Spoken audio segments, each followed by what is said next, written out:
we're back. This is Elliot and Jose coming to you from Dreamland Comics in Schaumburg, Illinois on the Comic Culture Warrior video channel. Jumping into a review, you guys have always asked us to review.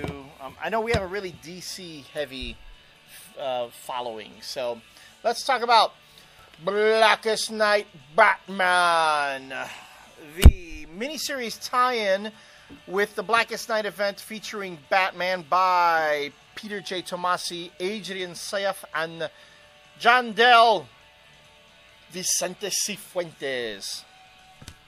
Where do we go? Well, the story picks up after the events of Blackest Night 1, where the Black Hand has desecrated the grave of Bruce Wayne. Batman and Robin visit the graves of the Waynes to find what has happened. And, of course, you have all the character interaction here, all these things that are going on in as far as Batman and Robin dealing with the passing of the previous Batman.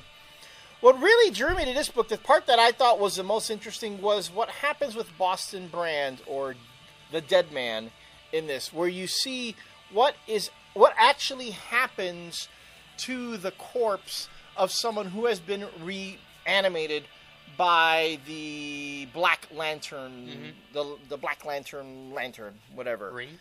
The ring? But no, it's a giant lantern. There's a giant Black Lantern, right? That sends the rings out to these people. Fine. Boston Brand sees his own body being reanimated, and he tries to stop it by re-entering his own body. Well, that's the thing with Dead Man. Dead Man can't really do anything. He needs to possess a living being in order to be able to talk and do stuff. And when he possesses them, he generally can't take control of them. Right. So the funny thing here, though, was that he was unable to take control of his own body, which was a fascinating thing. Explain to me, though, where these costumes are coming from. Well, they're from the rings. The rings are creating. That's how Green Lanterns get theirs. Yeah. Okay, that makes sense. That makes sense. Of course it does. Because I always thought of the ring, like the Green Lantern uniforms, are really more manifestation of energy. That's they use the rings, but it's not like cloth. This feels like cloth. It doesn't feel like. Anyway, I'm being a nitpick. Jesus. In any case, that was really interesting to see how the mechanics of the Black Lantern ring taking over a body, reanimating it, and not only that, still retaining all the memories that person had when they died. I mean, all that information is still in there. So when Boston Brand possesses his own reanimated body, whenever he possesses someone else, he gets all these flashes of who that person is. When he jumps into his own body, he gets all these flashes of who he once was, which is really very clever. Very clever. And Tomasi, I wonder if he said, hey, yeah, let's see what happens when, this occurs. Executed that very, very well.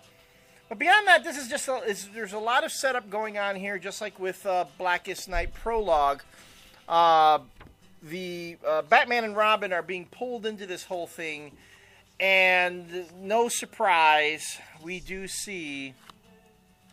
Spoiler alert, so if you haven't read it yet, although I don't really think this is a big spoiler because we knew this was going to happen. Yeah, I bitched about it a few months ago. Okay, so spoiler alert, stop if you don't want to hear this, although you really should already know this.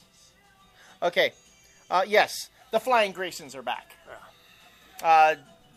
Dick's parents, John and Mary Grayson, have been returned. And Tim Drake's parents And Tim Drake's parents, too, yes. So that makes for... an interesting dynamic. A lot of comment has been made on the internet as far as the whole Blackest Night story arc. What the Black Lanterns are doing, they're not only becoming reanimated and fighting the heroes, but they are attacking the heroes emotionally because they know all the stuff about you, and they're just coming at you, and they're insulting you as they go. So. This makes for some very compelling drama, because if conflict breeds drama, you've got tons and tons of conflict here. Yeah, and then just to really quickly go from that, Elliot didn't read it, but I did. Blackest number 2 came out. Still like more setup, and I enjoyed it. I didn't hate it, but there's just certain things that just aren't being explained. One. This is where we see the. Martian Manhunter is still fighting Flash and No, but you see the shattering of the bat signal here, which is at the end of that. Right. But a lot of it has to do with the resurrection of Aquaman, and then Aqualad. Well, the Tempest. old Aqualad. Yeah, he gets killed. That's right. He was killed at the end of the first issue, correct? No, he gets killed in this issue. Oh, okay. I thought he was killed in the first. But No. My bad. Yeah. So, but there's just, and then the Spectre becomes one. I don't know how that really happens because the Spectre is a really ghost. powerful. But isn't he like a ghost though? It's not like he has a real corporeal. He does. Self that you can possess. I Well, he does though. That's the whole thing. I don't understand how they don't really explain it. Okay. It's just happening. It's just right happening now. because like Deadman, they actually had to reanimate his corpse. Right. He couldn't because Deadman's a ghost. Right. And actually, the Phantom Stranger is in here too, and he is not corporeal either. He's like in between, so they can't possess the Phantom Stranger, and they actually make a point in that.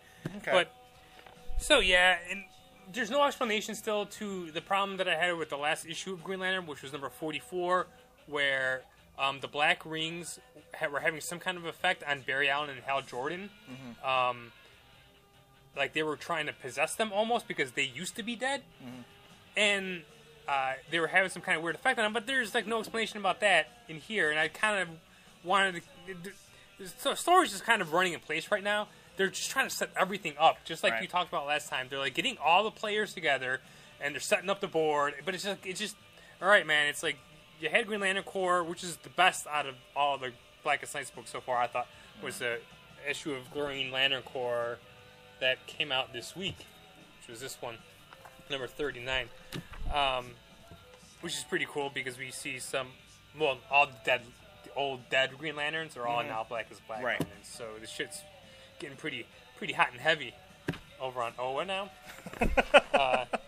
But I don't know. It's just again, there's a lot of setup. And there's not really a lot of explanation of really what's going on yet. So it's an 8-issue miniseries, so you typically have the first 3 issues are all set up. Well, I hope that's how it is because again, not to harp on it, but Secret Invasion was 7 issues of setup. And then like a final issue. Yeah, that's true. That's true. Don't want this to happen to this book because Jeff Johns is doing a good job, and all the editors and Pete Tomasi's doing an awesome job on Green Lantern Corps, and they're really pulling it in tight. And you do see effects of each of the stories in all the books, which is really good. I just hope they can keep up that level of quality. But I want just a little bit more explanation of what's going on. But. Well, this has been, I've already said, the Blackest Night next to Kirkman's one-issue Invincible War. Probably the 2 best event books of this year. Oh, so far. The best event books. Right. I mean, it's been working really well. I think the execution of it has been really well done. And everything that they're setting right up, is fascinating. So, yeah, you're right. You're hoping that with all this setup that you get an equally satisfying payoff. Yeah, Patrick Gleason is bringing his A game on Green Lantern Corps, which he always does. But man, this book, I don't know. This was probably my favorite out of all 3 of these books that came out this week. So. Well, yeah, and it's very clever on their part. Now, in retrospect, it's very clever right now that they're bringing Batman into the whole event because it makes for first people are going to buy this, right? And it's going to get those this Batman was only $2.99 also. Yeah. And it'll pull you into the whole Blackest Night event reading this. So, pretty good. All right, when we come back, we'll actually talk about some Marvel books that you've been asking us to comment on. So, we'll see you then.